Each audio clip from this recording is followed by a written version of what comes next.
जय हिंद दोस्तों, स्वागत है आप सभी का एक बार फिर से एक नए वीडियो के साथ। तो इस वीडियो में हम बात करने वाले हैं एसएससी जीडी कांस्टेबल भर्ती 2023 के ऑनलाइन फॉर्म के बारे में।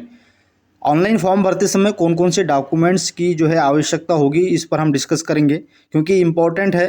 जैसा कि आप लोगों को पता है कि आप लोगों के जो ऑनलाइन फॉर्म है वो 24 नवंबर से शुरू हो जाएंगे और आप लोगों के एसएससी जीडी की एग्ज़ाम डेट भी जारी कर दी गई है।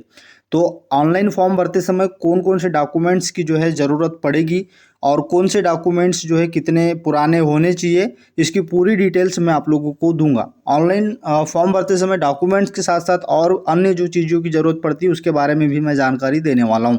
तो वीडियो लास्ट तक देखते रहिएगा और चैनल पर नए हैं तो सब्सक्राइब कर लीजिएगा ताकि इस भर्ती प्रक्रिया की जो भी अपडेट्स आती है वो आप लोगों को सही और सटीक मिलती रहे। चलिए आगे बढ़ते हैं।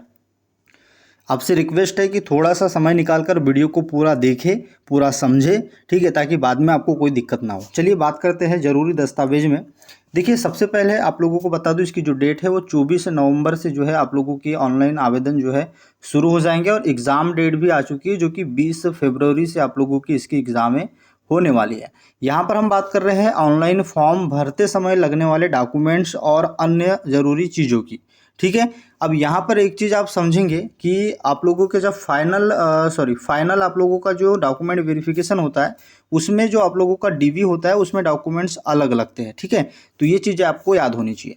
अब यहाँ पर आप देखिए, मोबाइल नंबर आप लोगों को लगेगा सबसे पहले, क्योंकि आप अगर नया रजिस्ट्रेशन कर रहे हैं तो आप लोगों को मोबाइल नंबर की आवश्यकता होगी जो कि एक्टिव होना चाहिए, उसमें रिचार्ज होना चाहिए, क्योंकि ओटीपी आता है।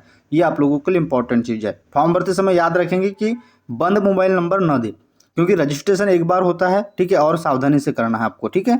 उसके बाद ईमेल आईडी में भी सेम प्रोसेस रहेगा कि आपको एक्टिव ईमेल आईडी देनी है, ठीक है, क्योंकि गूगल ने हाल ही में जो इनएक्टिव जो ईमेल आईडी है उनको बंद कर दिया है और अगर आप इनएक्टिव ईमेल आईडी का यूज़ करते हैं तो यहाँ पर आपको दिक्कत हो जाएगी। आधार कार्ड नंबर, ठीक है, आधार कार्ड नंबर की आपको ज़रूरत पड़ेगी। उसके साथ वोटर आईडी नहीं लगता है, अगर आपके पास आधार कार्ड नहीं है तो आप वोटर आईडी का यूज़ कर सकते हैं, पैन कार्ड का यूज़ कर सकते हैं, पासपोर्ट का यूज़ कर सकते हैं। ये तीन जो है ऑप्शनल है, ठीक है, अगर आधार कार्ड नहीं है उस कंडीशन में, ठीक है। और ड्राइविंग लाइसेंस भी यहाँ पर सेम रहता है, स्कूल आईडी भी सेम रहता है, ठीक है। तो ये सारी चीज़ें आप लोगों ने, अगर आपके पास सिर्फ आधार कार्ड है तो आपका सिर्फ आधार कार्ड की आपको ज़रूरत पड़ेगी, बाकी किसी डॉक्यूमेंट्स की ज़रूरत नहीं पड़ेगी, ठीक है।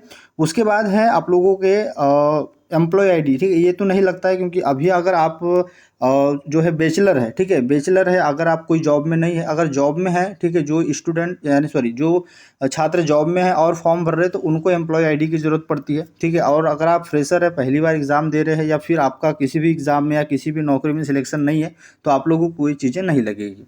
10वीं बोर्ड परीक्षा की मार्कशीट आपको लगेगी, ये मोस्ट इंपॉर्टेंट है, ठीक है। 10वीं की जो मार्कशीट है वो आप लोगों को लगेगी इसमें फॉर्म भरते समय।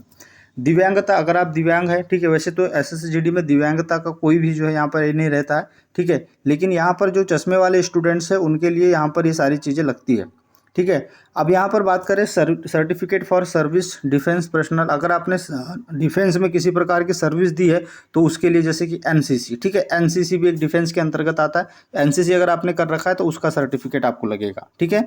अगर आप एक्स सर्विसमैन है तो उसका जो है अंडरटेकिंग आपको लगेगा, ठीक है, एनओसी लगेगा, ठीक है, ये सारी चीज़ें आपको लगेगी, ठीक है। फिर एसटी एससी सर्टिफिकेट, अगर आप एससी एसटी है तो आपको उसका सर्टिफिकेट लगेगा जो कि सेंट्रल का होगा, ठीक है। अब ये लगता है आपके फॉर्म भरते के समय, तो वैसे नहीं लगता है, लेकिन यहाँ पर एक चीज़ आप याद रखेंगे, आपको जो है उसका नंबर इंपॉर्टेंट होता है और आप जो है सेंट्रल का बना लीजिएगा, ठीक है। सेंट्रल का आप फॉर्म भरने से पहले ही बना लीजिएगा, क्योंकि जो आप लोगों को जब डॉक्यूमेंट अगर सिलेक्शन होता है तो वहाँ पर फिर दिक्कत होती है कि आप अगर तुरंत बनाकर लेके जा रहे हैं, ठीक है, तो वो प्रॉब्लम करता है, ठीक है।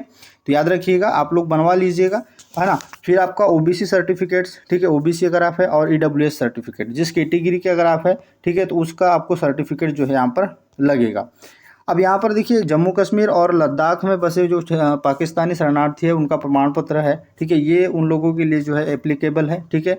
अब यहाँ पर बात करें सीने की माप में छूट, अगर आपको सीने में छूट चाहिए, ठीक है, सीने में जैसे कि काफ़ी सारे ऐसे गोरखा सैनिक, जो आपके कैटेगरीज है जिसमें जिनको सीने में छूट मिलती है, ठीक है, सीने में छूट मिलती है, ऊंचाई में छूट मिलती है, ठीक है, ऊंचाई जो पहाड़ी क्षेत्र है, ठीक है, और जैसे कि बात करें जो जम्मू कश्मीर से संबंधित है, ठीक है।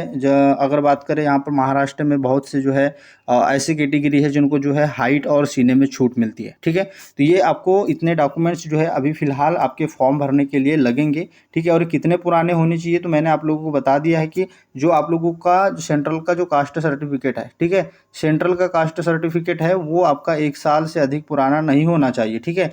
1 साल से अधिक पुराना नहीं होना चाहिए। दूसरी चीज़, अभी आपके जो है पुलिस वेरिफिकेशन है, ठीक है, वो अभी आपको नहीं लगेगा, ठीक है। काफ़ी बच्चे कन्फ्यूज रहते हैं, तो पुलिस वेरिफिकेशन आपके फाइनल डीवी में जो है लगता है, ठीक है।